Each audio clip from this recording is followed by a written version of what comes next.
Hello and welcome to our painting stream. Today we're hoping to get a bit farther on our big ol' dungeon set that we've been working on. So what you see here is an example of the different pieces of the dungeon set. These are all pieces that we print here on the 3D printers behind us. They're a little covered up by my dad right now, but that's not a problem. They're just 3D printers. These are the pieces I'm going to be working on today.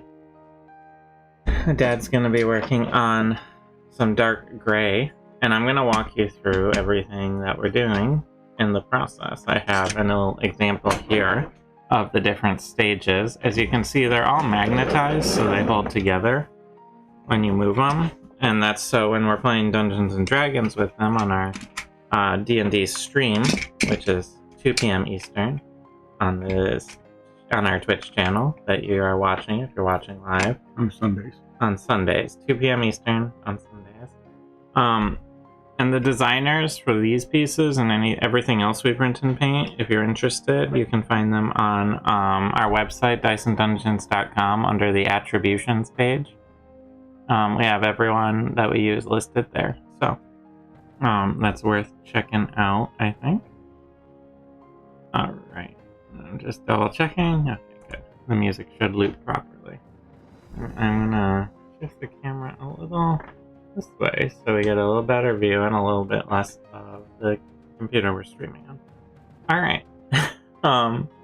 So this is the process. First we print our pieces. And here's a piece that's just been printed and primed. It's a little hard to see because it's all black. We used a black filament and a black primer to print this. It is glued onto a base that has magnets in it that we put in order to create that snap together effect. So when we're playing with them, they hold. I'm sorry, I just quickly ate a little lunch, so I'm a little hiccupy. One that when we play with them, they'll stick together and help hold each other together.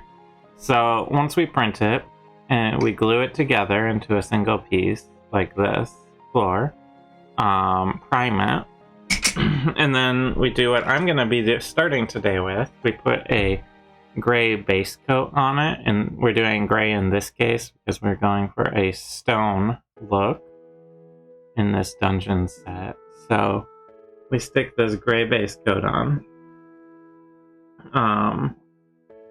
And after that, we do what my dad here will be doing most of the day. And we put just some variation in it. In this case, we're putting just some random gray, darker gray bricks in on the wall pieces. This will create just a subtle variation in each piece. Finally, we go to finishing. So here's a finished piece that we've darkened with a black wash. This one has a working door in it, like that.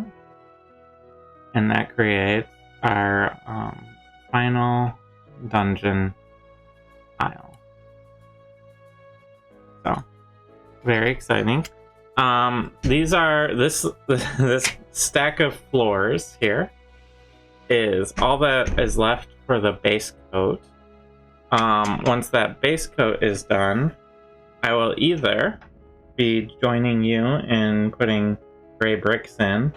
You have all the walls over there, they're out of shot, but it's a large set. So these are all walls like this piece here. They should be in stacks of 5.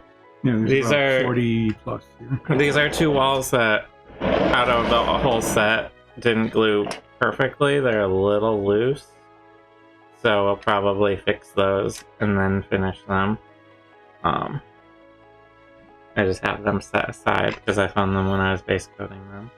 I'm gonna set this piece back with our other prepared. We have a huge pile behind us, all this gray stuff over here. is behind us. That is all stuff that's ready to be finished with the wash, like this door here.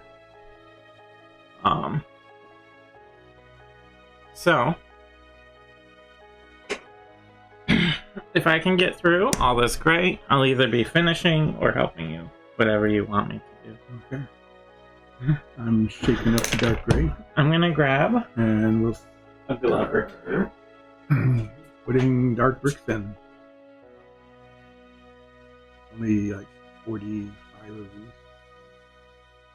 I'm using some gloves to protect my hands here.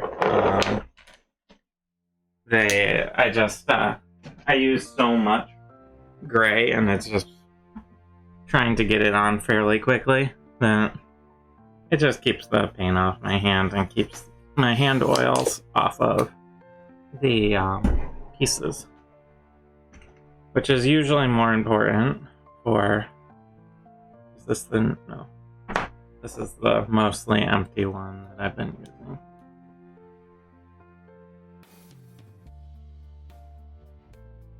So, starting here, I'm just using a nice big brush, a nice big flat brush, to rapidly get a lot of paint on. Because this is just a simple base coat, I don't have to really worry about any sort of problems with making sure I'm not making a nice straight line or covering up on something I already painted. This just gives us a good color to work off of that will come into the finishing of the piece.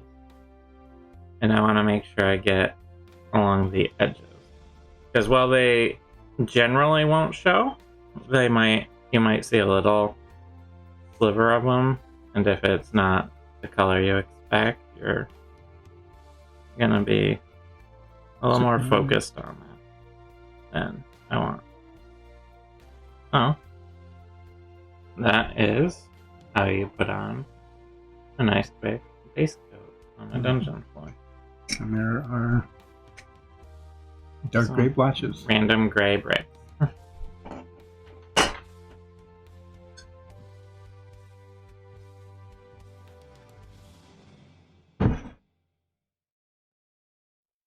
Alright.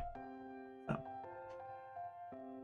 the jar is pretty low from last time when I did all of the walls that my dad here is painting.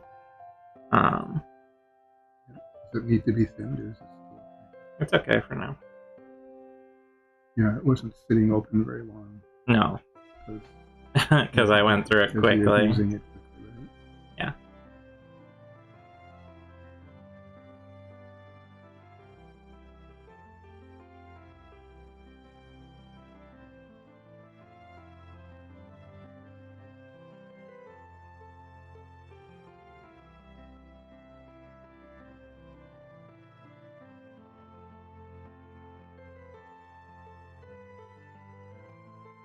Alright, nice and easy.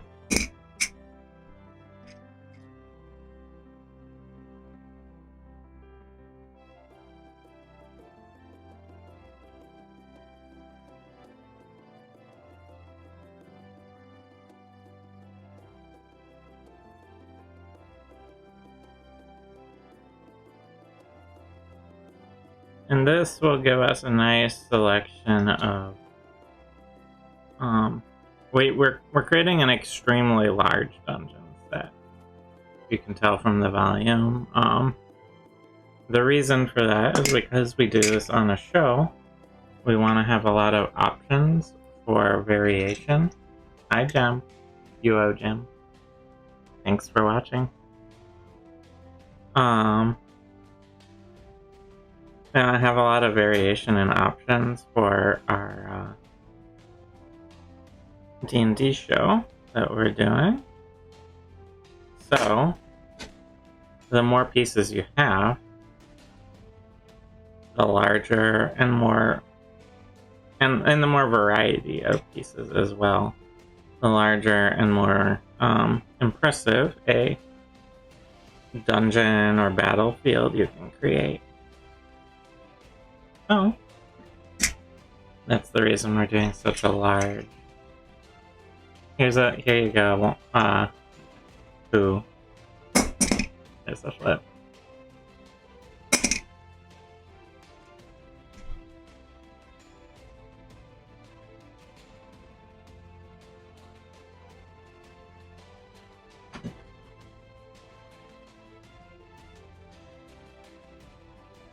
Alright, so coming along with these, there's I think so. Close to 40, about 36 more to do.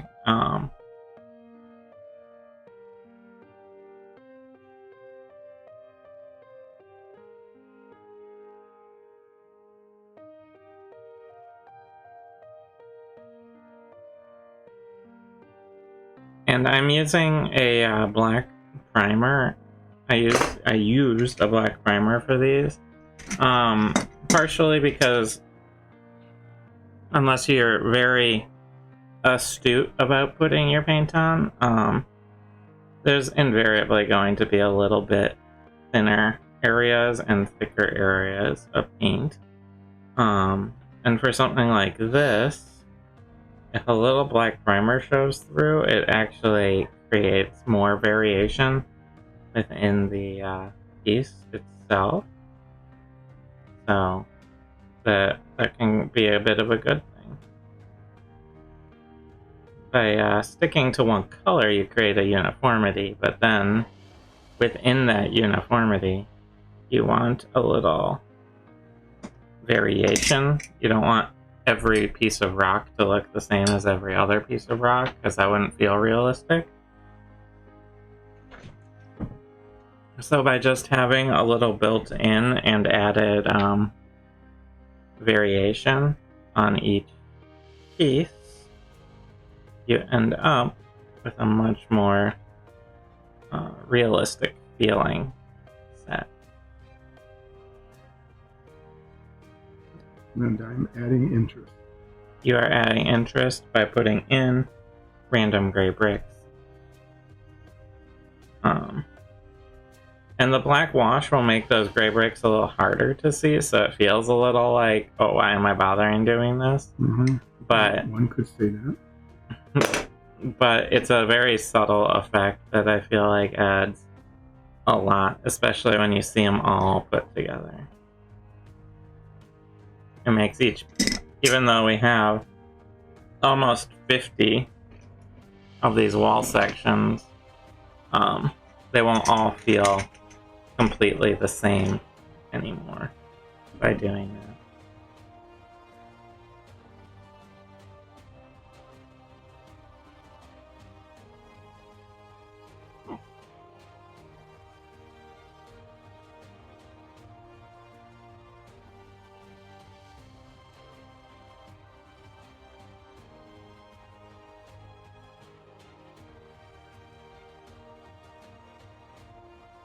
Alright.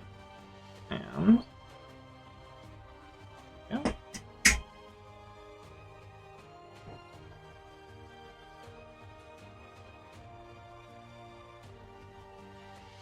Double checking. Oh, okay. And hopefully the first ones I do will be dry by the time I run out of space, so I can slide everything down and make some more room. That's, when you're doing a large set like this, space management actually starts to become a factor. Mm-hmm. And we don't do a very good job of straightening up or cleaning up, because you can see all the bottles scattered all over the place. Yeah, we've been looking into some paint organizers, or even just like spice racks or something, and just haven't done it yet. Okay. I just spilled my brush cleaning water.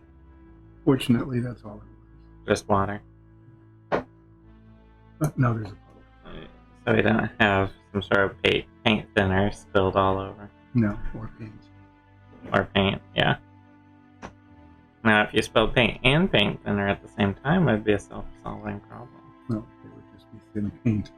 I know. I'm just making a joke. Uh-huh.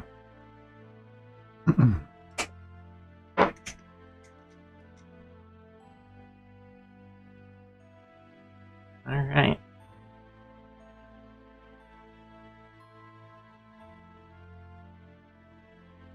Well, these at least come along fairly quickly.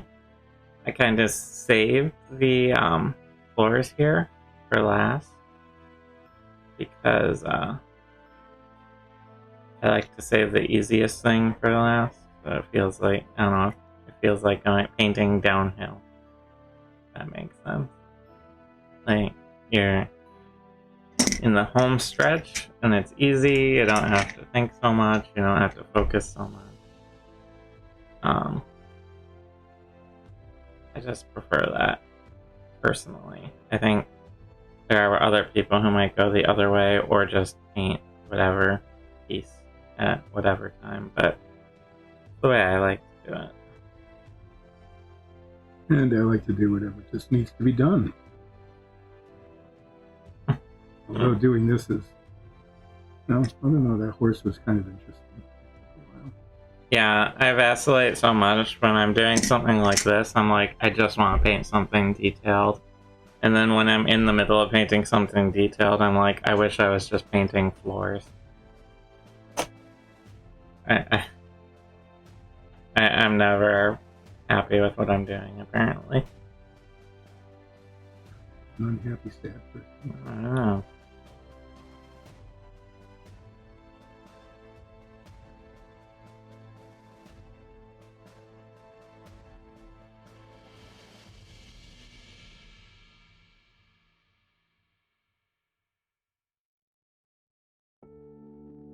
Alright. Well, I'm looking forward to using these when they're done. I'm looking forward to, seeing what kind of diabolical scheme our DM comes up with as we wander through this giant Fortress of Death. fortress of stone with doors and narrow corridors. There's lots of narrow corridors. Yeah, he's experimenting with some new tile shapes that we haven't used in the past, including very narrow corridors. Yeah, usually we've had just, one large room or maybe a room with a hallway with doors off of it or something. Mm-hmm. These are like what the equivalent of 5 feet wide. 5 foot wide corridor. Yeah. So we could end up being like trapped in a corridor or blocked. Mm-hmm. You have to go single file. Can't flank anybody. Probably full of traps. Mm. You know, all that fun stuff. Evil mind destroying ruins on walls. Uh-huh.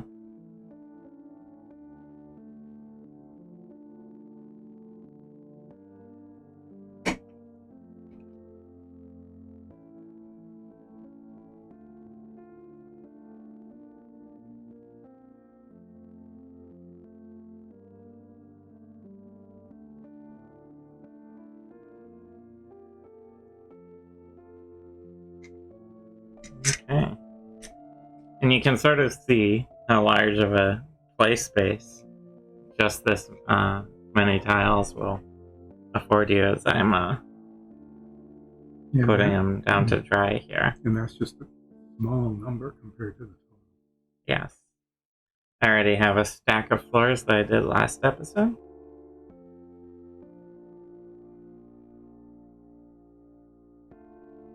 Although this stack is slightly larger because I ran out of time to finish the base coat.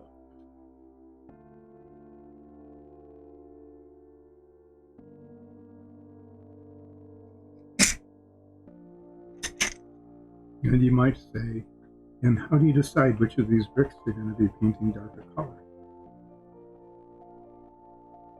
And if you were to ask that, the answer would be, I don't know, just try not to do two of them the same.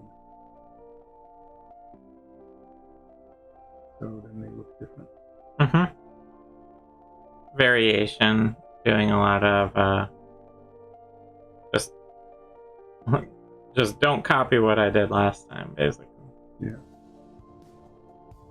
And you know what? When you have 50 pieces, if there's two that look a little similar, no one's gonna notice.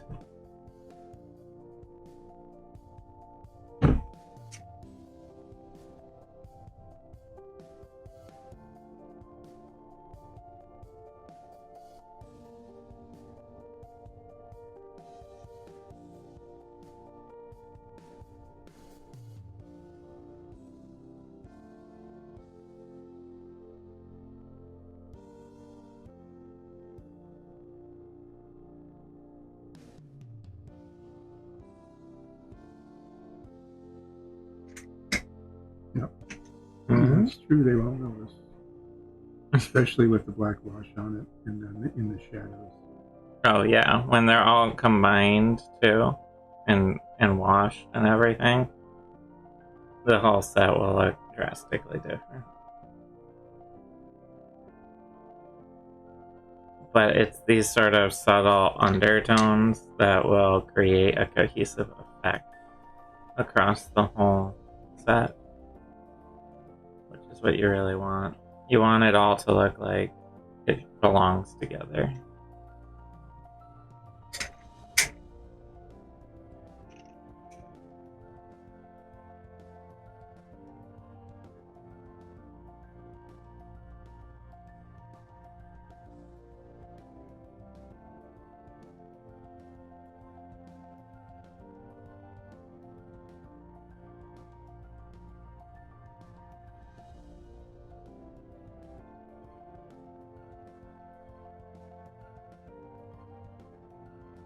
The most time-consuming part of this is actually doing all of these little edges and just making sure they have a little gray on them.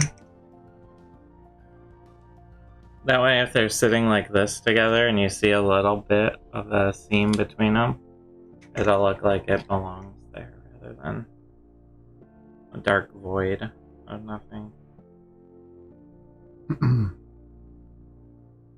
There's nothing scarier than being in a dungeon of dark void of nothing. Which is kind of where we are now. A little bit, yeah.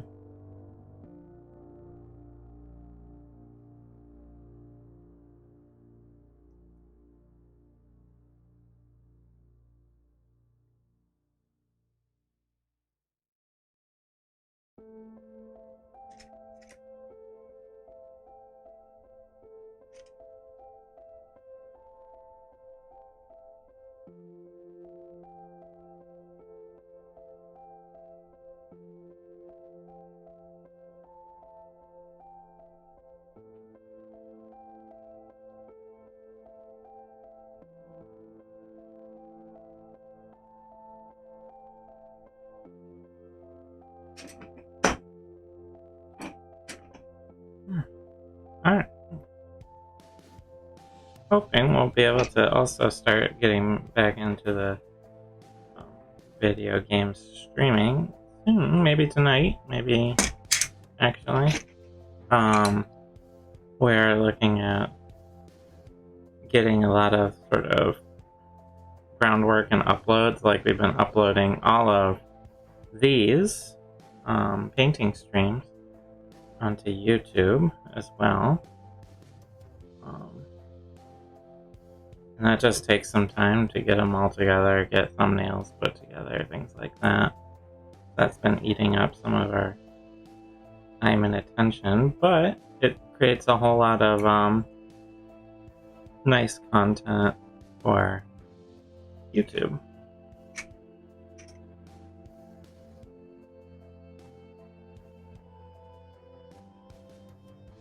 So, if you're like, oh man, I really wish I'd seen them make the, I don't know,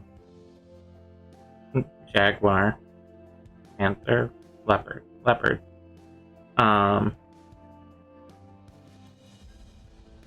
That's on YouTube now, so you can go to our YouTube channel and find all of the videos where we painted the jaguar or leopard. And Nikki's painting of the leopard is very impressive. I suppose. Yeah, all sorts of very well positioned spots, but the spots aren't just spots; they're like 3 different layers. Yeah. Like rings with different color on the outside and the inside. Well, that's how leopard spots are. I know. So you researched it carefully and then replicated it.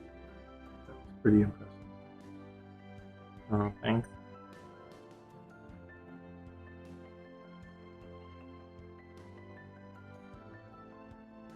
And if you're wondering, can a leopard change its spots? The answer is no. Once it's done, you're not going to go back and change them. Oh, you can. That's the nice part of painting, is that you can always go back and paint over it. So, if it's a painted leopard. Well, I guess then it can change its spots. Mm-hmm. But will it? No. Only if it wants to.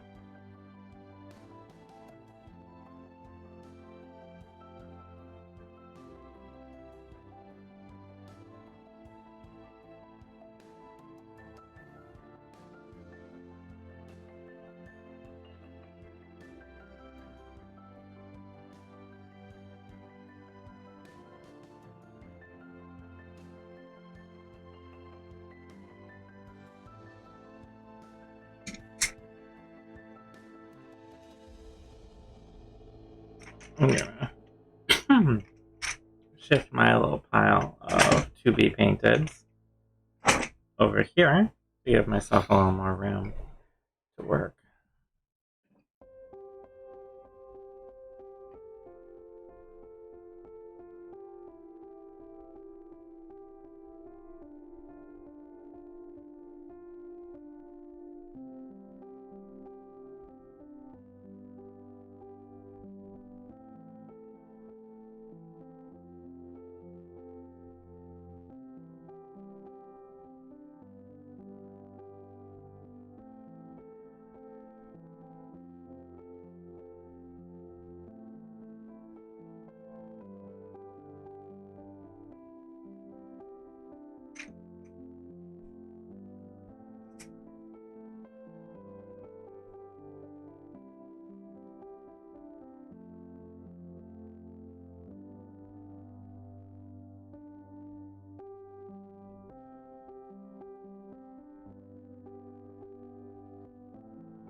There's a lot of dungeon floors.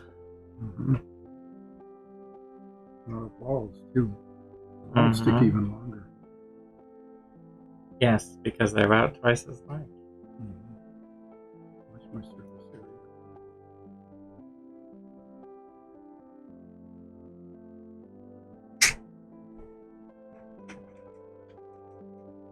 And this is why I'm wearing a glove. I don't necessarily want all this on my hands. It's not as bad as like an oil paint or something, but I don't particularly want to accidentally like eat it or something. Or touch things and get it all over everything. Or cover everything with gray paint.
getting pretty low in my bottle here. I'm really hoping that I can finish these without having to crack open a new bottle.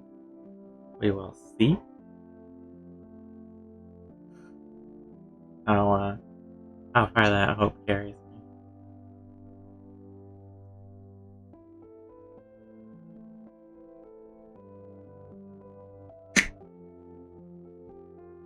Because I have 8, 9 more to do, and the bottle is quite low. But if I have to open a new one, it's not the end of the world. Just one of those, if I don't have to, I would like to not. Yep, we just bought half of the neutral gray in the country, I think. Yeah. Six bottles.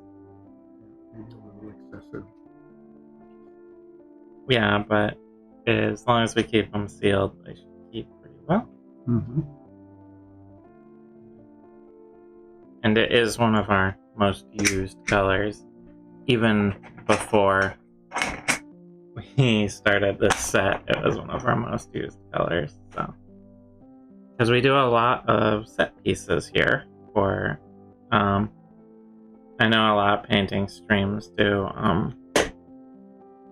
We'll just do like monsters or characters, things like that. And we do that here for sure. I did a nice big scorpion for a while, things like that. But we also do a whole lot of set pieces, not only dungeon tiles, but little doodads, basically, where it's like, here's a stack of crates, here's a bunch of chests, here's a bunch of barrels, wagons, things like that. And that's because little things like that really can fill out a D&D set pretty easily. So if you're fighting in a warehouse, it's one thing to have a wooden room, and we use this dungeon set to do that. But it's another to have that warehouse then full of crates and chests and barrels and bookshelves, or just shelves in general, things like that. It really adds a lot more life to a piece. So we do paint quite a few doodads on this, as I'm calling them. Even something like tents and campfires. If your characters are ambushed while they're sleeping, you're gonna need, it's one thing to just have them in a field on a playmat or something, but it's another to actually show the tents and the campfires and where they're located. Yep, and when you put all the crates and the barrels and boxes and wagons out, then you can spend the better part of 15-20 minutes searching all of them. And just being like, okay, this one's full of fish. Okay, this one's full of fish. Okay, this one's full of fish. Mm-hmm. Oh, this one has crabs in it. Okay, Yeah. This one has fish in it. I think we've done that. Well, yeah, it becomes then like a one of the isometric RPGs where you're like, I'm going to just take everything out of every box and barrel that is accessible, because I can sell these for 1 copper each.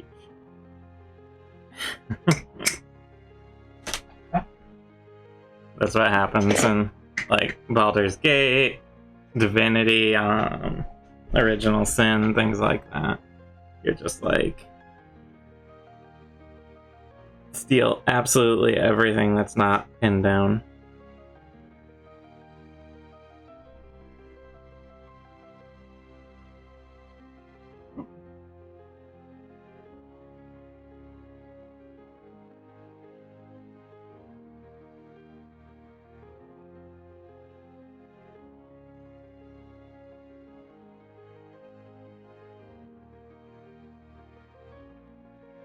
Whereas we know from the old adventure games, the really old ones, you have to pick up absolutely everything.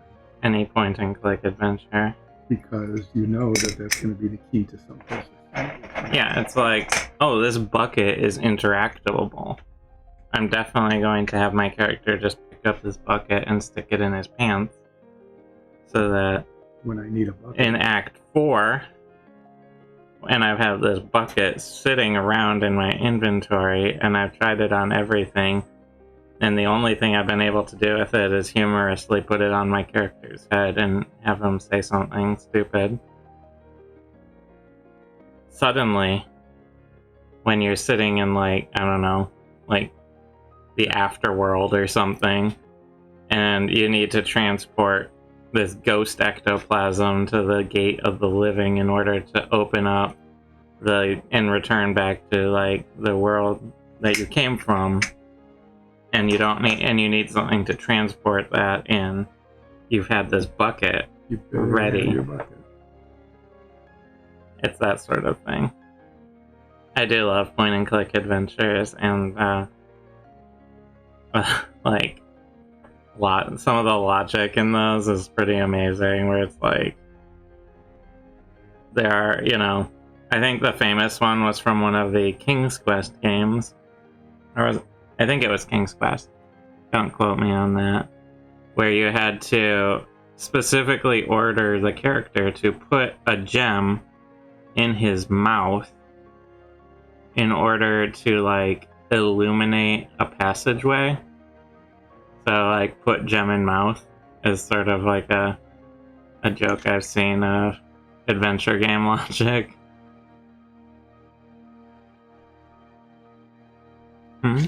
Yeah, because unless you're eating hard candy, why would you put a gem in your mouth? Right? Exactly.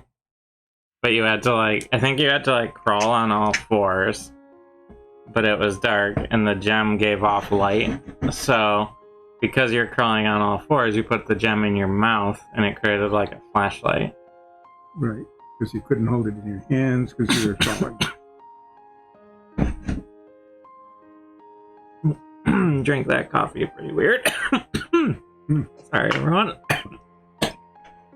You think about an old King's Quest game and you get all choked up.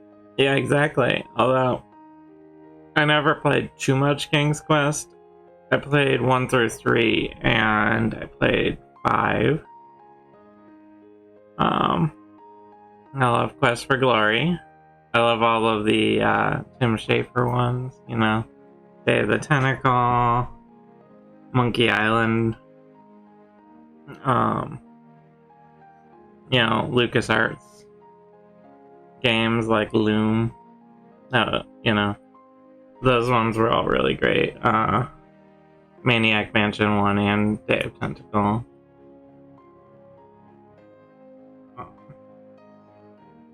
Played also, there was some really good weird French ones, the Goblins series. Oh yeah, those were really good. And Woodruff and the Snibble of something were really bizarre and fun. I adore my favorite.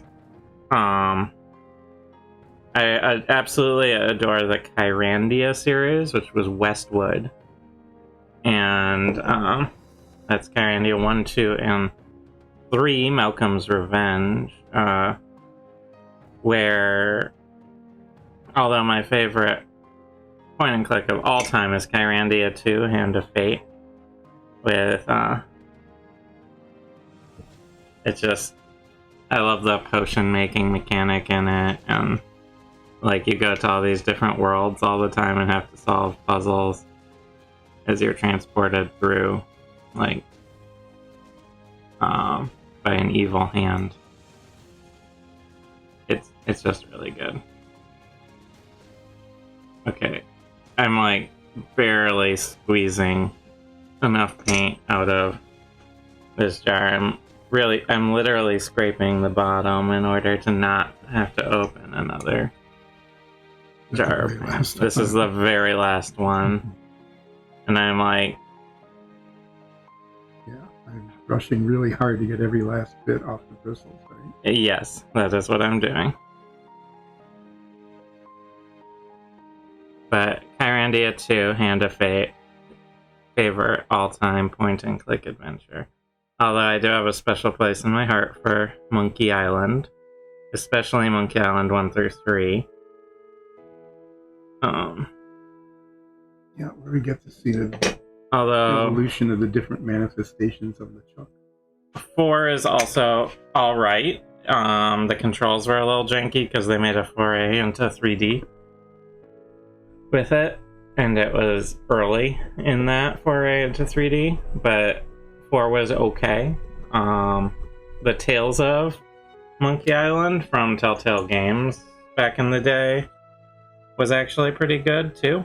It had a good Monkey Island feel to it, and it was later, so the 3D movement and everything was a lot better than 4.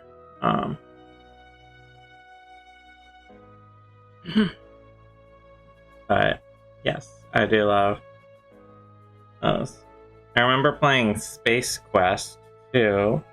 Well, not Space Quest 2, but as well. Which was alright. That's a weird one. I think that's the one where you all start every time, no matter how big of a like saving the world you did. You always start off as a janitor, even though it's the same character working in like a spaceship or something somewhere. So each expansion you get, you get put back in the role that you're most adept at. Although I think, even though it's not my favorite, because that's Kyrandia 2, my favorite I think one of the best point and clicks of all time is Grim Fandango. Oh, yeah. What do we do with the old bottle? We put it in the trash. That's also Tim Schafer. Oh yes, thank you. You like this? Some of the puzzles are really cool.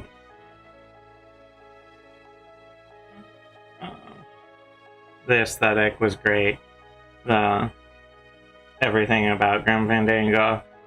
Grim Fandango mostly suffers from what Monkey Island 4 suffered from, which is early 3D game controls. But a lot of that's been cleaned up in like the remaster and stuff, so.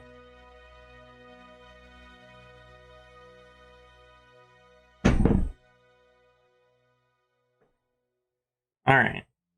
Here's a big dungeon floor. I have even more dungeon floors here. But I think, do you want help with what you're doing, or should I start finishing pieces? I think you should just go ahead and put wash on. Alright. So what I'm gonna do for that is take a cup. There's a lot of washing to do. I need a clean brush, so water's not gonna... I did wash it with water, but with the amount of paint I just did, just water is not gonna cut it. Especially since this brush really soaks it up. So I'm just gonna take a little alcohol here and give it a much more thorough cleaning. What would you say your favorite point and click adventure of all time is? I really like the Monkey Island series. I think did Monkey Island 1 have the insult sword fighting in it? Yes. Yeah. Monkey Island 2 did not. Yeah. But Monkey Island 3 brought it back with rhymes. Yeah, because 3's the one that had the sea battles too, didn't it? Yes. Yeah, Monkey Island 3 was really good. Curse of Monkey Island, I believe. Because, yeah, insult sword fighting was a lot of fun. With Demon Pirate LeChuck. Well, at first it was Ghost Pirate LeChuck. Then Zombie Pirate LeChuck. And then Demon Pirate. And then Demon Pirate LeChuck. In 4, he turned into like a giant statue monster. And then in Tales of Monkey Island, he became human pirate LeChuck and tried really hard to be your friend. Oh, that was really, That there was were really some really creepy. creepy things, yeah. You know, where you, well, not, if you ever play it, you'll know it. But if you haven't, you know, he's your nemesis constantly, right? I mean, you're just always battling one or another of the forms of LeChuck. And then they put you in a situation where the only way out is to let him have an item that you really Don't want don't him. want him to have. We spent a long time trying to find an alternative. Avoiding it. Yeah. I think one As of he the... smarmily says, just give it to me, I'll take care of it for you. You can trust me. I think one of the most beautifully made games is a very short one, but Loom, which is also LucasArts. It's a shorter point-and-click adventure, but it has sort of a musical. You do spellcasting through music notes on like a magic staff, and that has a very beautiful sort of storyline and gameplay to it, and visuals. For it's an old 2D pixel one. Yeah, but at the time it was really beautiful, really pretty. I think some other great games designs. King's Quest 3 has you're playing as, I think, Graham's son, but you don't know you're Graham's son, and you've been imprisoned by like this evil wizard and had your memory messed with. But you kind of can tell something's up, and you have to go out and like gather things and help figure out how to escape. But the wizard comes back periodically, so there's actually like a real-time game, like a real-time element to it, where you're like, I have half an hour to get over to this area, pick up this thing, and get it back and hide it here before the wizard comes back and stops me and gets angry. Which I thought, well, it can be annoying incorporating real-time timers into a point-and-click adventure is kind of an interesting, neat thing. And then there's my favorite, Kyrandia 2's potion-making system, where you have a travel cauldron, and you always have to have a pocket cauldron. You have all these recipes for potions that you get, and sometimes you have to sort of interpret the ingredients in a certain way, where it's like, yeah, you're supposed to have like a hand or something. I don't remember all the ingredients offhand, but it's like you need to have like like a doll, but you have found like a carrot that's shaped sort of like a person or something. It just grew kind of weird. So and it's like, it technically works. So I'm gonna let this huge. So this is our stack of floor tiles. These top ones need to dry still, so I'm going to set them over to the side. Oh, what should I start the wash with? You have many choices. There's a lot of walls there.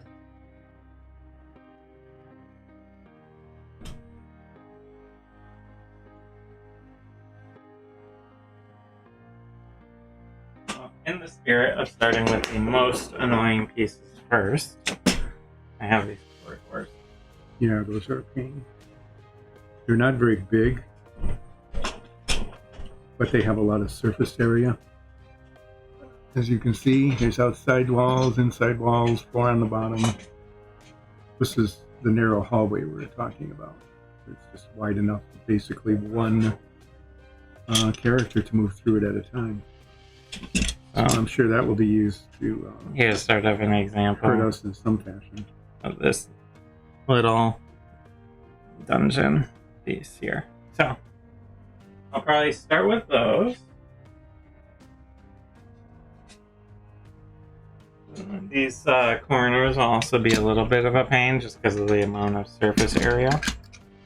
These corner pieces.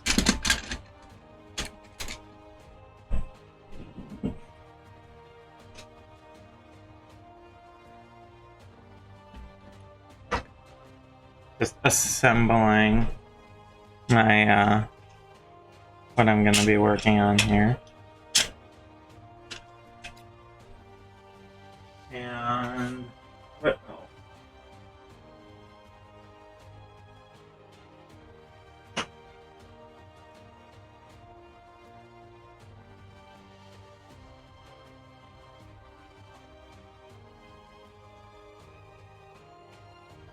Finding more of these, and we have these short hallway pieces.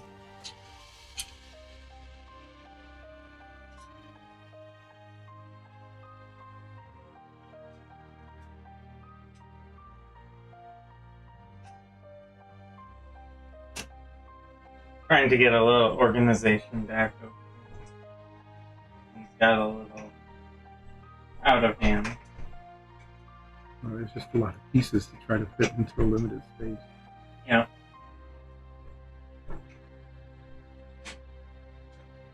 But it's letting me find all of these annoying pieces that I'll be doing.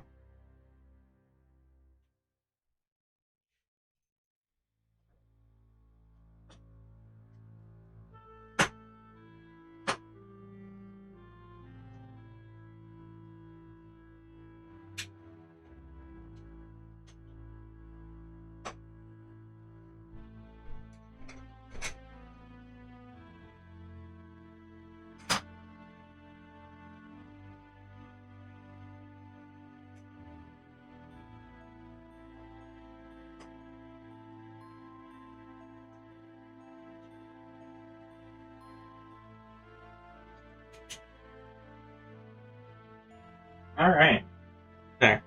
I got sort of separated out. Oh, thank you. Yes. These are this is the sort of finalized color that I'm going to be going towards on this dungeon door. Mm-hmm. And I put some extra splotching here. The wash really makes these stone walls come alive. So we'll be seeing how that goes here. I'm going to grab a new glove because the wash is very runny. Okay. And then I just need a... Oh. This one I had water in it. Ah, okay. Okay. You want it clean? Sure. If you want to grab one for me. Whatever one is fine. Thank you. Alright, so this is what I'm going to be starting with.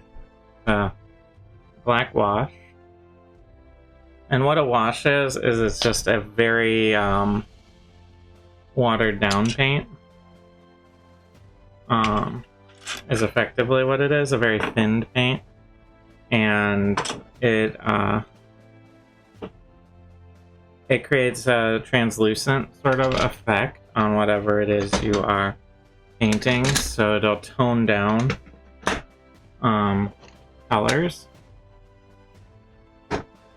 And it will also, because it's so loose and wet, it will seep into cracks and crevices more easily and help create darker areas. So I'm going to start with these little hallways.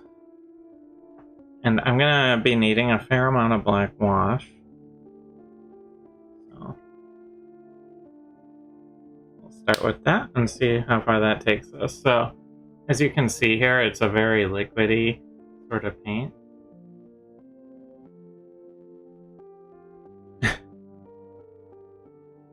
Really makes you think. And it also sucks up into the brush very quickly.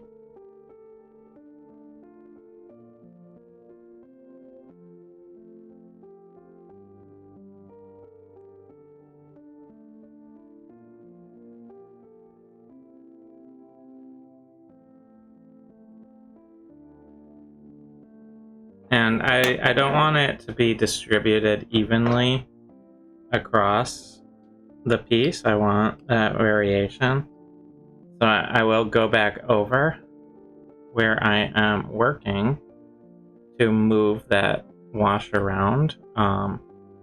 It's quite pliable. You can even wipe a lot of it off again if you get too much in an area you don't want. And because the brush holds so much,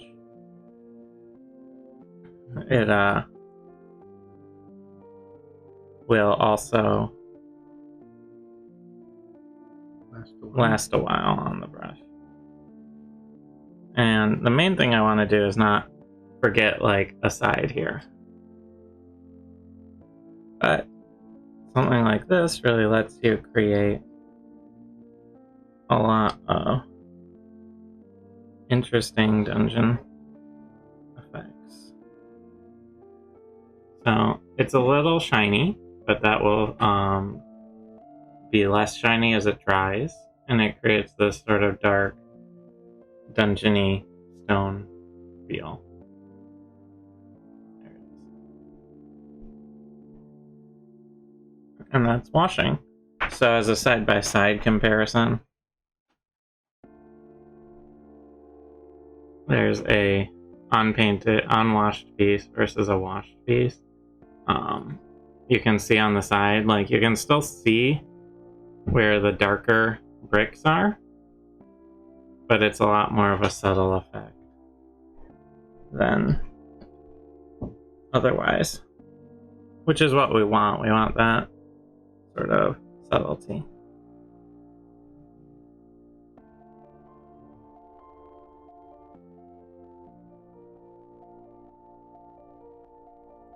And with these hallways, there's just so many sides to everything that I really need to just triple check myself and make sure I'm going back and getting every part. Because one thing you can actually do with a wash is layer it. So if I were to let this dry, I could go through with another layer of wash and make it even darker. But what that also means is I want it the way I would like it to be dry the first time generally, so that if I have to go back over, you're not getting any weird layering effects, which can happen.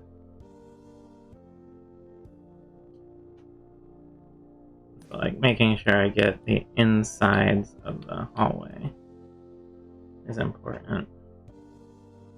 Getting a piece that's finished like this.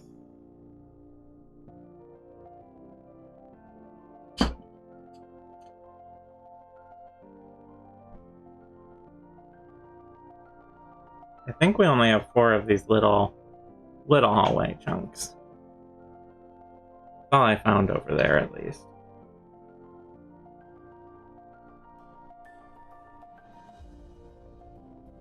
We have for the short ones. We have plenty of the larger ones, which I will be doing after these. Which have even more surface. Double, even. Mm-hmm. The ones that are twice as long have double the surface area. For some reason. What a coincidence. Twice doubling. People say sorry is bad. Man, A lot of people. you're the only one that says I don't say that. All Seth does.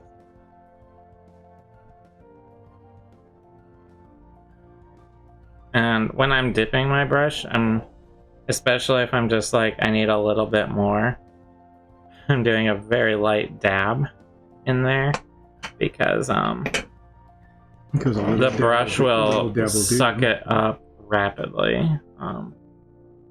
It will really absorb a lot of the wash very quickly, and then I need to get it out of the brush before I can use it, so I can be a little careful with it. So So you can still see the gray dot blocks in there. It adds a very nice subtle effect to, to the piece, since they're all individual pieces. So the gray blocks are sort of hidden in there, but they do actually add some nice variation. So you're not doing all that in vain. No, you're doing all of that down here in the basement. Thank you.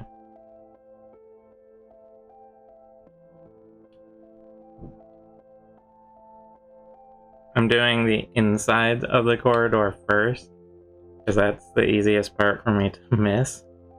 So if there's a place called Vein, people really don't want to do anything there at all, do they? Why? Because they'd be doing it in vain. Oh. Yes. Should I save that for the show? No. Definitely not.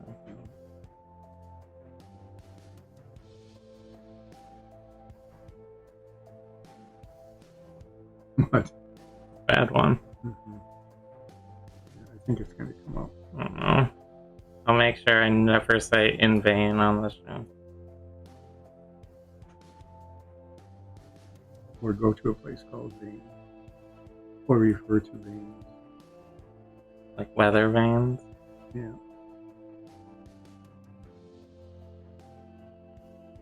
So what I did there, I just plopped on the paper. I had dipped the brush a little too far and gotten too much on it. So I just quickly did a little dab on the paper to pull off a little of the excess. Because another thing is, wash dries very funnily, very oddly. It will dry, if it's thickly applied, it will take half an hour to dry. If it's very thinly applied or on a brush, it'll dry very, very quickly. These are the next pieces I'm working on. They're the same hallways, just double long. So like these pieces, they'll be tacky for half an hour, almost. But the brush, if I put just a tiny smudge on it, that'll be dry in like 30 seconds tops. And part of that is because it's very wet. All paint dries via evaporation, if I'm correct there. Yes? Mm-hmm.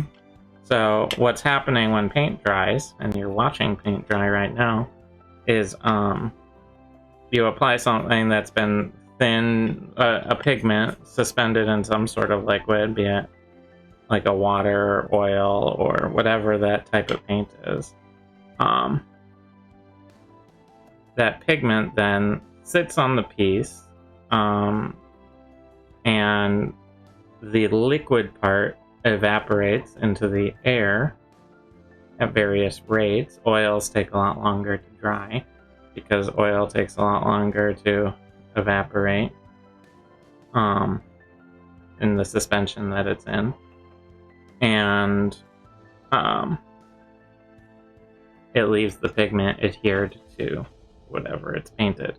That's the basic process, and because wash is extra thin and has a lot more liquid to it, if there's a lot of it in an area, like let's say you like really let a lot fall into a crevice, that crevice is going to take a while just because there's a large amount of liquid to evaporate out. Whereas if you have just the tiniest dab on a brush, because it's mostly liquid, the whole thing dries quite quickly when there's not much around it to sort of support that evaporation. Because I think basically on a brush especially, there's also a lot of surface area. with all those bristles. And the more surface area, the more the paint is in contact with the air. And the more air it's in contact with, the more points of evaporation there are. I think that's how it works. But I'm not a brush scientist. No. But if there are any brush scientists out there, I'm sure that they can post A very lengthy, haughty article. Yeah, criticizing your My analysis of paint drying. Yeah. So I don't think any of our current viewers are brush scientists.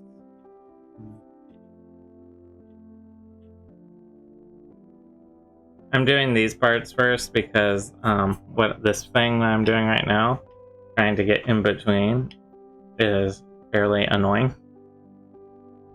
And I would like to just be done with it as soon as possible.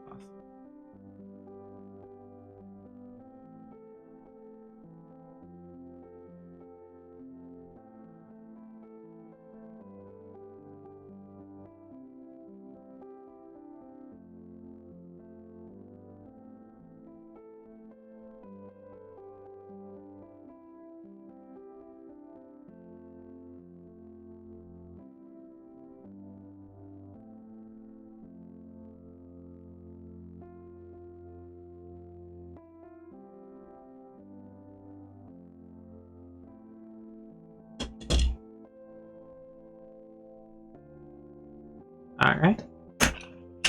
Well, I've got more done than not done. Yeah, you're getting close. Mm-hmm. It looks like you have about, 10, 20 left? 13. Unless there's more behind me that I didn't bring. No, I think that stack you have there is the last that need bricking. Brickification.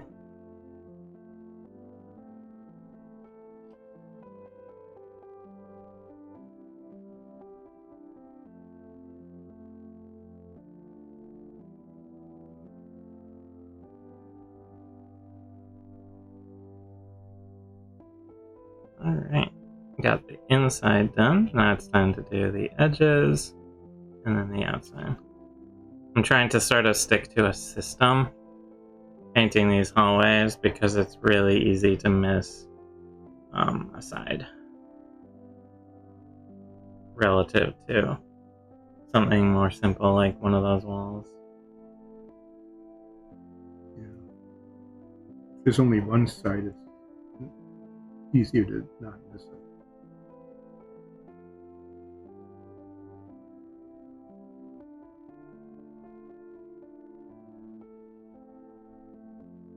But I don't think...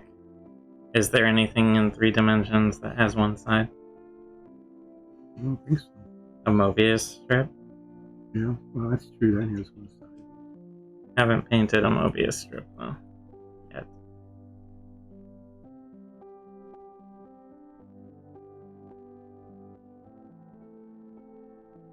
Alright, getting through the tunnels.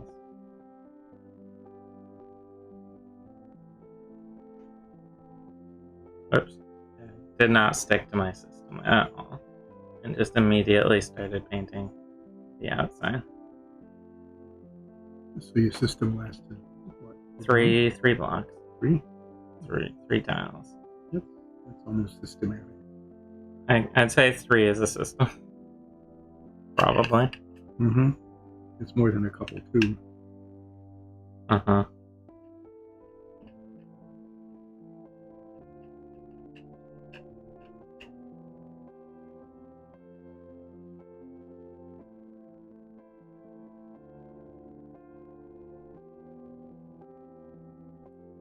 Yeah, this was the one that didn't glue perfectly. Oh, yeah, it's kind of raised. But these were such complicated pieces to paint, to glue, because they're actually 5 separate pieces all glued together. 2 walls, 2 floor sections, and the base. and this will work just fine for the show, so it's not a big deal. It's one of those little, like, whoops.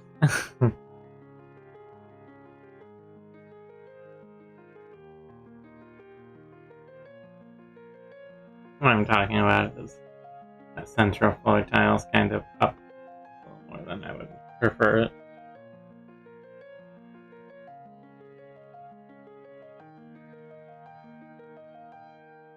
Maybe that can be a tripping hazard. Yeah, exactly. And you know, 1 or 2 errors out of hundreds of tiles, not really that bad in my book. 4 more of these to do, thank goodness.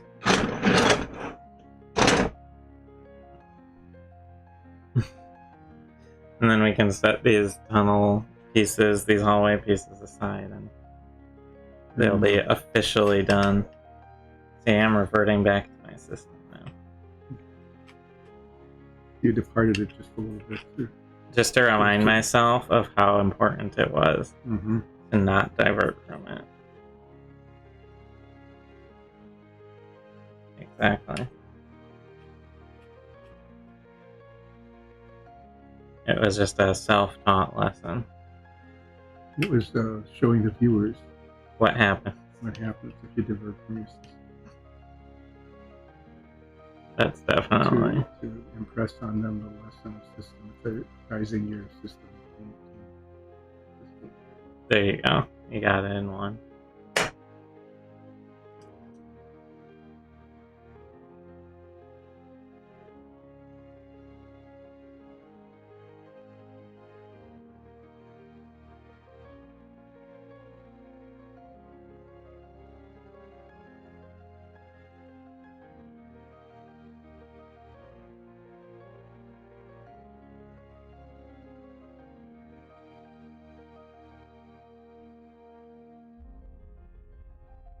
Okay. Coming along, 3 more. Then I get to do something a little less painful and a little more fun.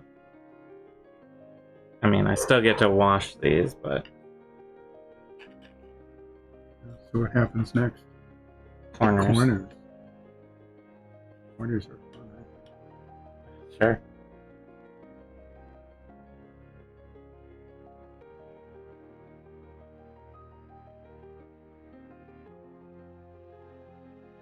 More fun than these, but that's not saying much.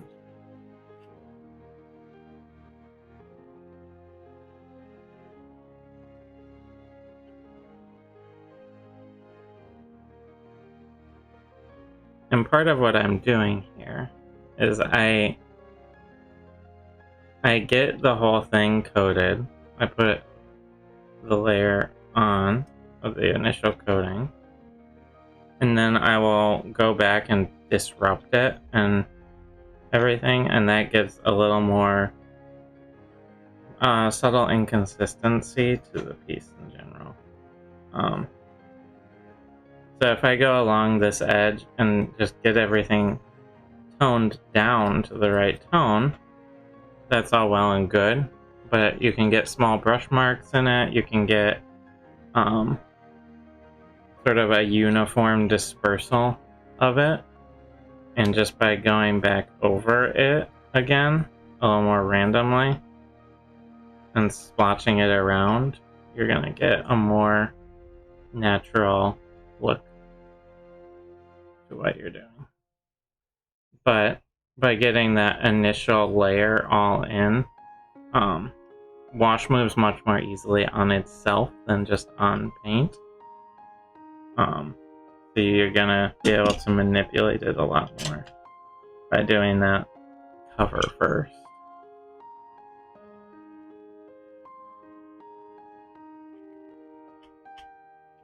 So you might see me doing that here.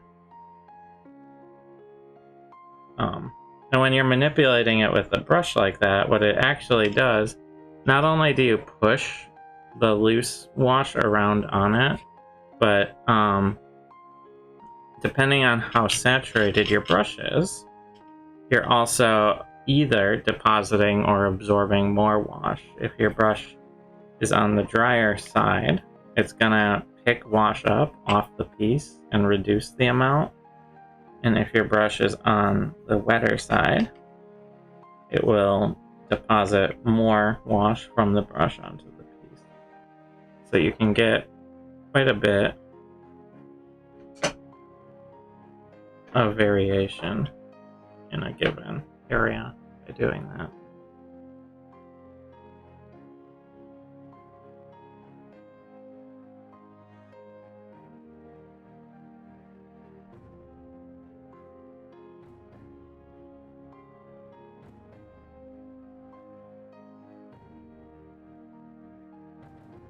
And I find wash is generally pretty fun to do, for me at least, but you really need to put in the groundwork of getting your base coat in, getting all your details in, making sure the piece is exactly the way you want it. Because once the wash is on, the only real recourse is to repaint the whole thing if you want to change something. Or to strip the paint off and start over that way as well. Because this tones everything down pretty drastically. But we've done all that groundwork and gotten these pieces. And these are really simple pieces. If you're washing something more complicated, like a suit of armor or something, you know, you're going to want to really make sure you're happy with it before you jump into the wash. You want to make like an old rusty golem or something, and you're doing an umber wash over a silver, you're gonna want to make sure you take your time and have a piece you're very happy with before you put that rust over it with the umber wash. That's just an example.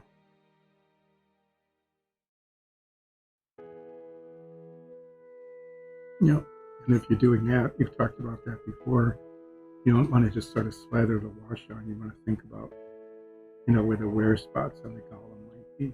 So those might stay shinier because of they're rubbing all the time. Yeah, so around the joints or something, there might be less wash. Or perhaps if it hasn't been moving, if it's been like you know, basically like Wizard of Oz Tin Man, where they've been stuck in one position, the joints might actually be more rusty because like anywhere where water is going to collect more, it's going to rust more. So low spots, crevices, things like that will actually end up probably being more rusty if it's a golem that has been stationary for an extended period of time.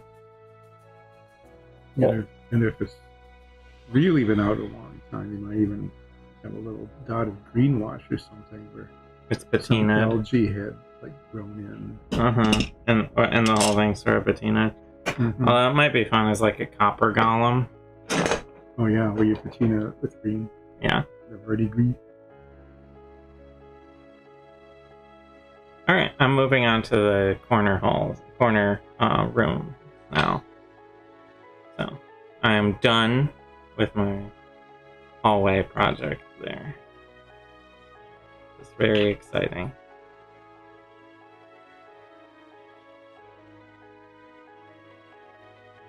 In general, I'm going to be trying to give a little more attention to the inside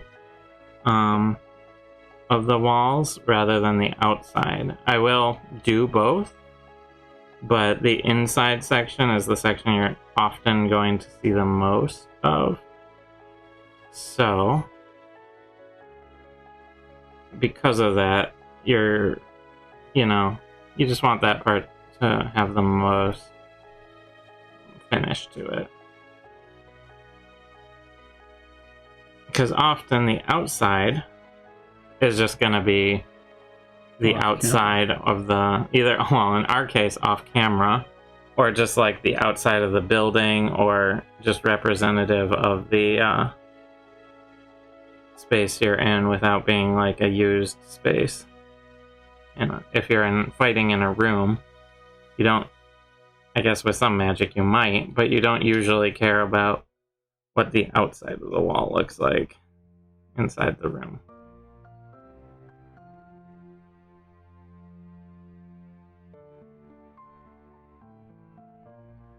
But you want that cohesive look, so I'm doing the outside as well. So here's a little bit of it's still shiny because it's wet, but there's a little bit of what like an inside corner might look like. And I want the floors want to look used, but not like necessarily like in the sewer where you want it really filthy looking. I'm gonna refill my wash because I've gotten through that chunk.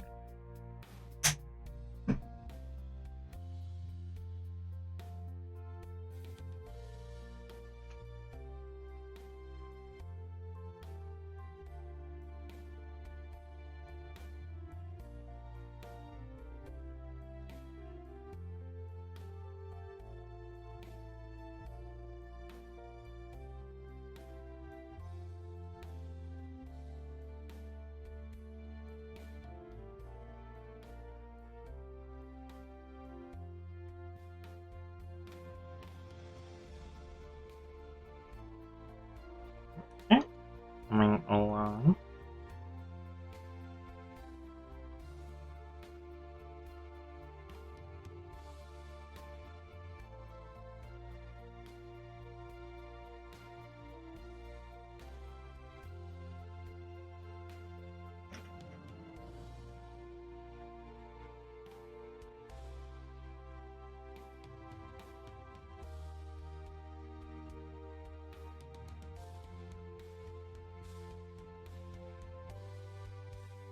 Alright.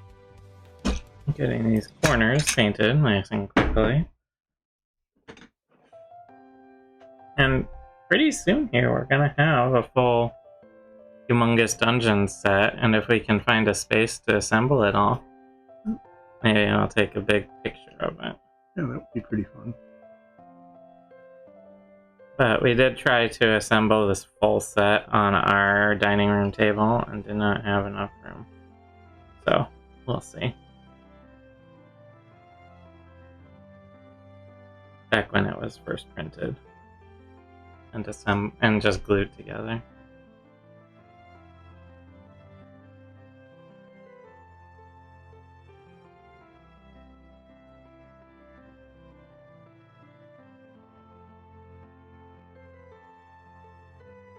So maybe we'll have to wait for better weather outside and then do an outdoor show. You guys, we can put it all together out on the deck somewhere. Where there's a lot of room. Yeah. Or clear a room of furniture. Move furniture out of a room just so you can put it all together on the floor. Mm-hmm. Have the cats mess it up. Mm-hmm.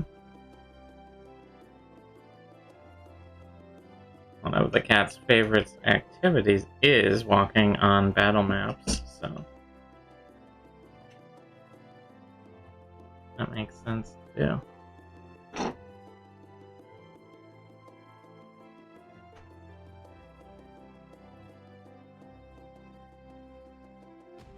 I'm just checking, make sure that the ones I paint on the inside of the wall match the ones I paint on the outside of the wall. And while that's not strictly necessary to do, like, no one's really gonna notice, it does help,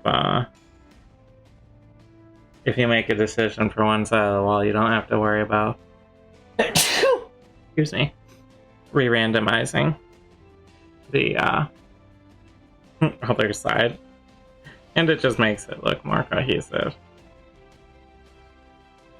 I think it's easier to just look at the one side and copy it than it is to try and think about a new random location. Yeah, and since they're the same blocks on both sides, it makes sense. It makes a lot of sense.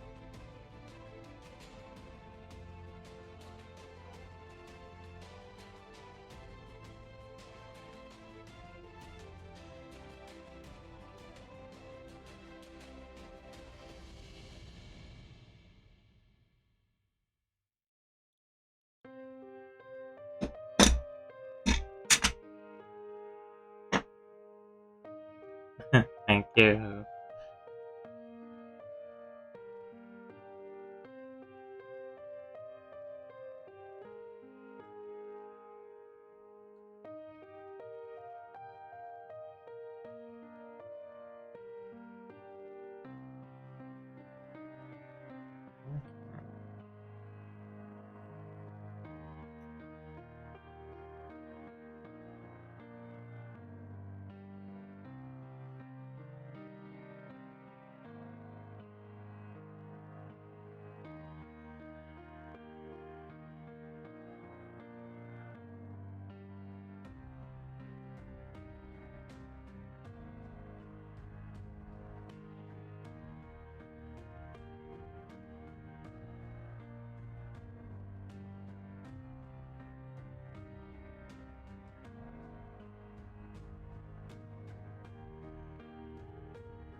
There's a lot of stone here.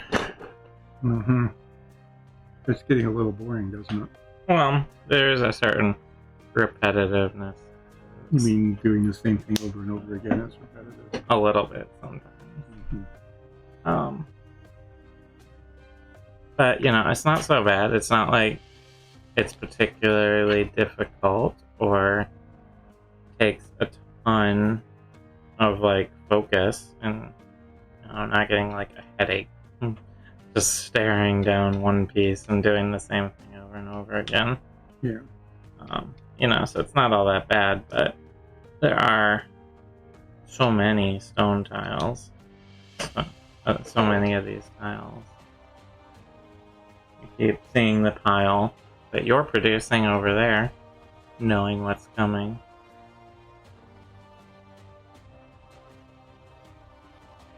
And what's coming is more. Not to mention the huge pile next to me and behind me of pieces. But at the rate I'm going, it's what, 4:30? You know, I got a fair amount done when you consider the amount of surface area these larger pieces have. These extra walls add a lot of surface area. Yeah, well, I'm almost done with these, so I'll probably just finish these today. But when we come back Friday, I can help wash. I can do, like, you know, especially like a first coat of wash and let you do the go back over. It's really not all that complicated. You don't, you know. No, you're not going to like second guess my aesthetic judgment of wash placement. Generally not. And if you want me to teach you how I do it, I can. Yeah, I've washed walls before, but if there's something in particular that you want. I don't think so with these. We're intentionally keeping these pieces fairly generic in there. Fairly uniform, so you could use them all together, regardless of how many. Yeah, exactly. And you want, you know, you don't necessarily want a lot of pieces that are like, at least if you're looking to get the maximum value per piece out, you know, doing a generic stone set like this, it can be a jail, it can be a fortress, it can just be like a stone building in a town, anything like that. It gives you a ton of variation. It can be a temple. It gives you a ton of variation for settings by keeping it fairly generic and then just changing up what set dressings exist inside of it. So if there's a statue of a god in it, it might be a temple. If there's, you know, an armory in it, maybe it's a fortress. Things like that give you a lot of value for the amount of time you sink into producing it. Yep. And if it's with crates and barrels, then it can just be a retail establishment for household goods. Or maybe it's a stone warehouse on a dock. Mm-hmm. Or a sur la table, like you're saying. Right. Or a crate and barrel. Or a crate and barrel. Yeah, I get it now. You get that.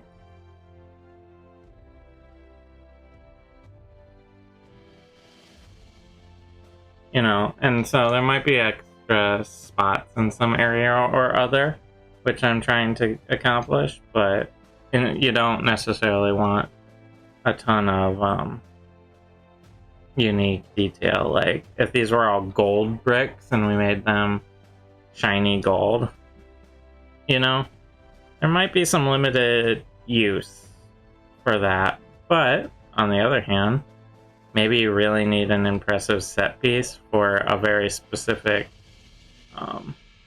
campaign you're running. So, making an entire dungeon out of solid gold blocks would definitely be very cool looking and maybe fit with the story that you're making. You know?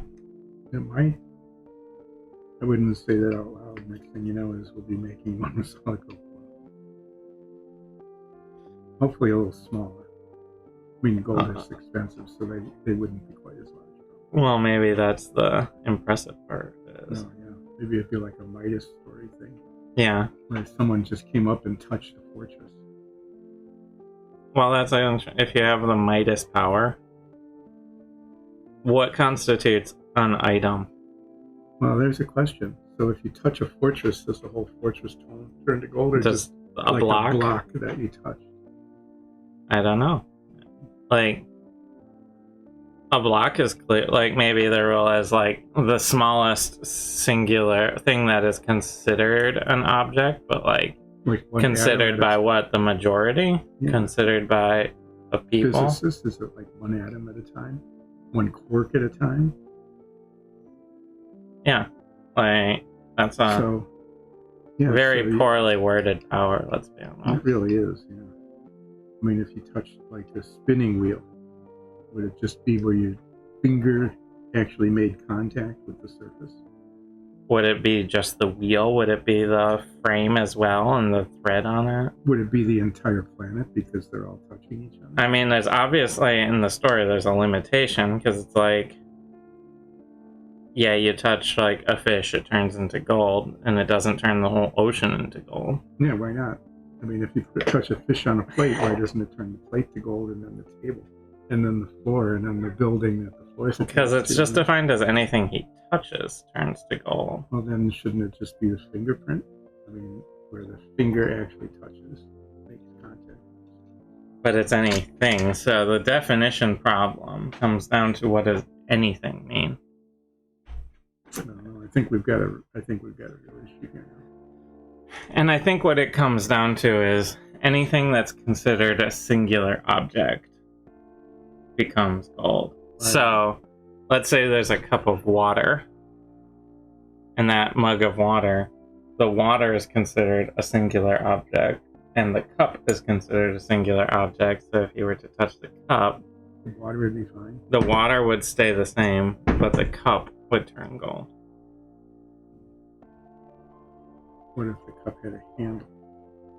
And what if the handle were made out of a different material to begin with? Like, a glass mug with a metal handle. And you touch the handle. Would the handle just turn, or would the entire mug?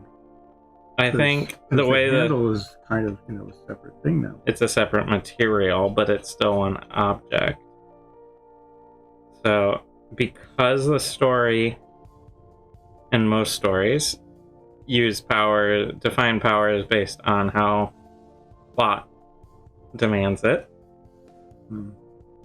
I think that the cup itself, regardless of the mix of materials, So this whole thing is just really kind of arbitrary. It's kind of loosey-goosey Kind of arbitrary. arbitrary just to, further the narrative and try to make the point Without you thinking too much about without it being literally true. Yes. Well, you're not going to think very deeply about this story then, are you? I mean, it's trying to make a point about greed and touching things. But...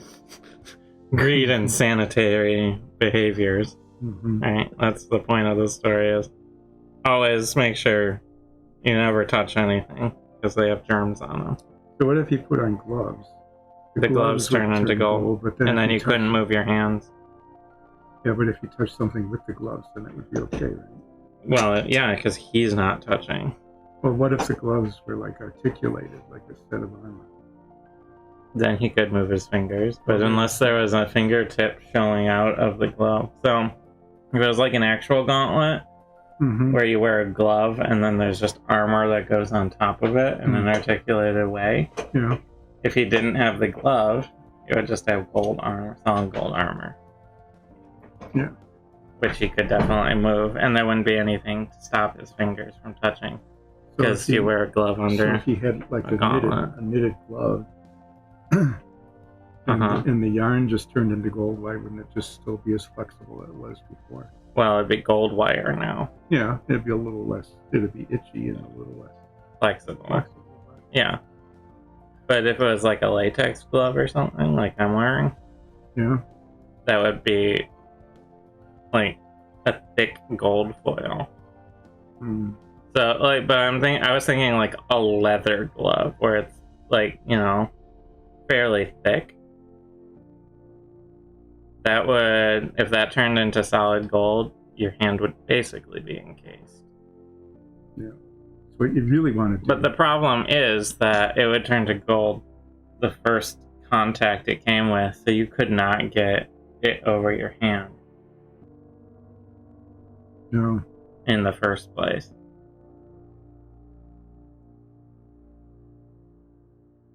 But what if you started out with a gauntlet that was made to fit you? So it was already articulated and so on, and that turned to gold, and you just have a gold gauntlet.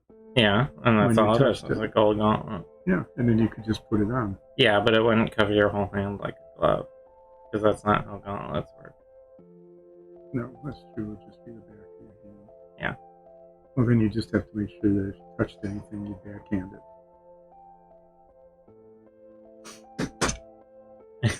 Exactly. So is your line of questioning here, like, how do you get around?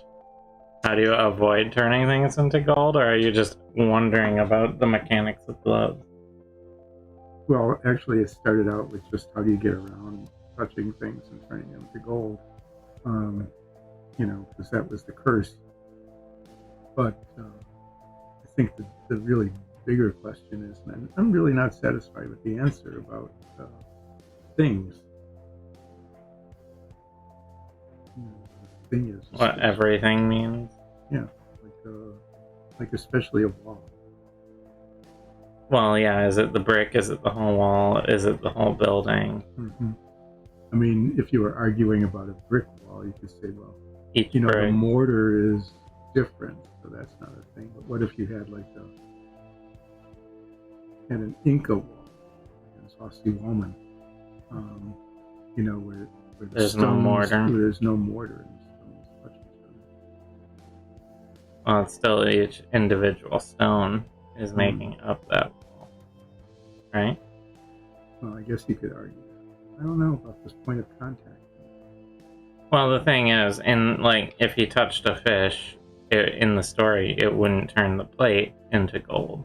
It was the fish and the plate were distinct from one another. Yeah. So why would a single stone in a wall not be distinct from the other stone? The larger quibble is, why does the whole fish turn to gold and not just the flesh versus the bone? Things like that. Each internal organ and everything like that. Yeah. I don't know. I think the story really fails to make its point when you really think about it. Does it? I mean, because it's Only if you're being very pedantic, though. It just breaks down.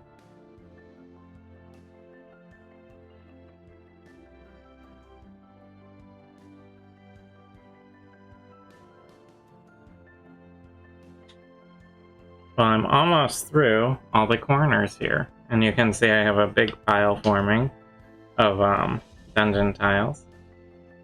Yep, I've got just one more after this. So maybe what happens is when you're done with the corners and I'm done with these, it'd be a time to... Yeah, we might end about 10 minutes early, which is just fine, I think. Yeah. Rather than start in on a whole nother pile of pieces. Or speculate further about why You're very strongly opinionated about it.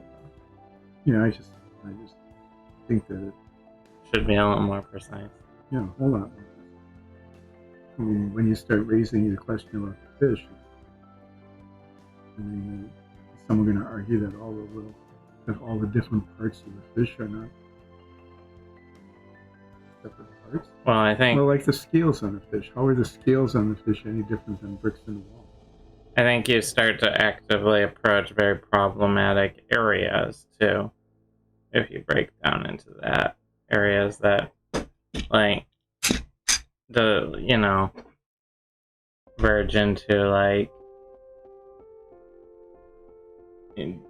being, like, actively problematic for, like, ableism and stuff. Because it's like, if you constitute a tail separate from a fish, then it's like, what defines a fishness? And it shouldn't be body parts that define the fishness of it, or a human isn't defined by their leg, right?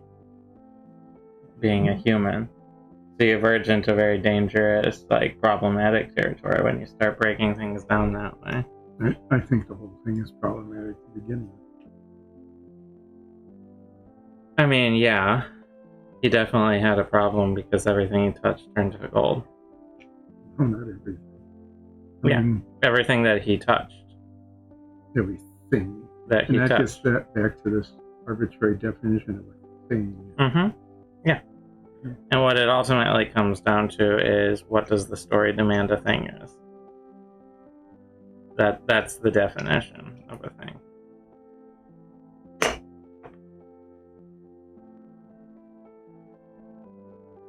So a fish is a thing, but not a plate is not a fish, because a fish is not when it's sitting on it. So it all comes down to whether it has a name or not? It comes down to what the story defines as a thing for the purposes of the moral. Yeah. That's the answer, ultimately. So we're just supposed to live with, like, the arbitrariness of it. Because they're trying to make the nitty-gritty little points of the story don't actually matter for the larger moral of it. So why don't they just give you the moral? Why don't they just say, don't be greedy, hey? Because it humanizes it and makes it easier for people to understand. Not if you... Yes, most people. People who don't overthink everything. It makes it easier to understand. So, the moral of the story is, don't be greedy if you turn things into gold by touching them. Don't be greedy in general.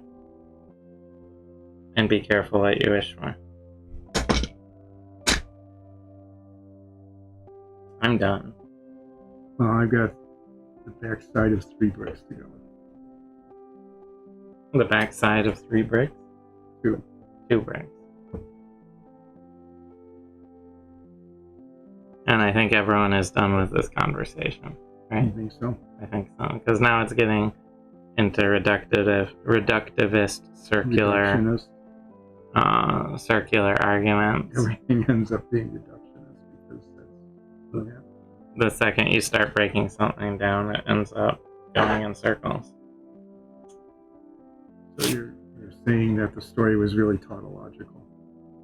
Yes. When it comes right down to it. Yes. That things turn to gold because they're things because I said so. Because that's what the story needed a thing to be. The author said that's a thing, so that's what a thing is. Yes. And you have to have an arbitrary definition at some point, or else you go nowhere. So you can't say, this is where the beach ends and the ocean starts. Some people would say that the beach stops a foot under the water. Some people would say the second there's water, it stops being the beach.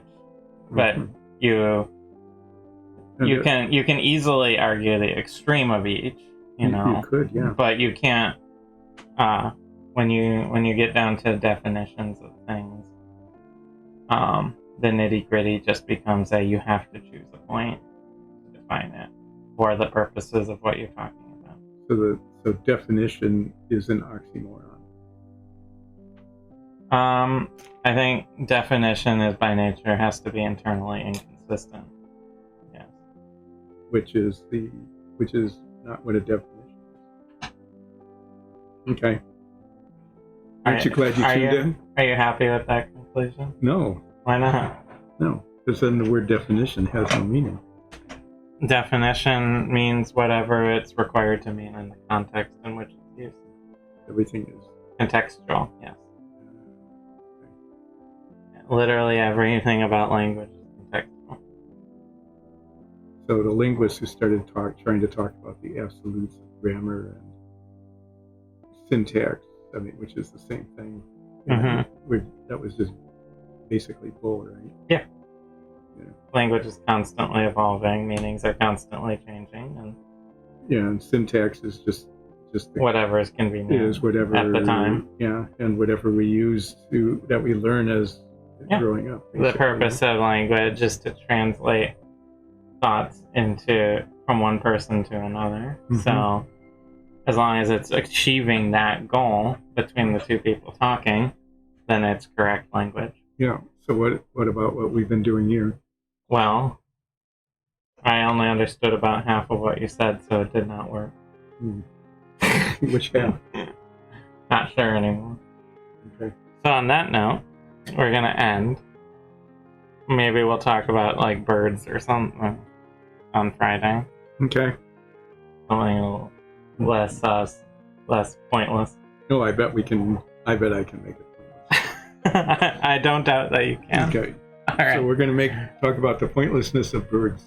The birds are never pointless. I love birds. Well, thank you everyone for coming. Bye. Bye.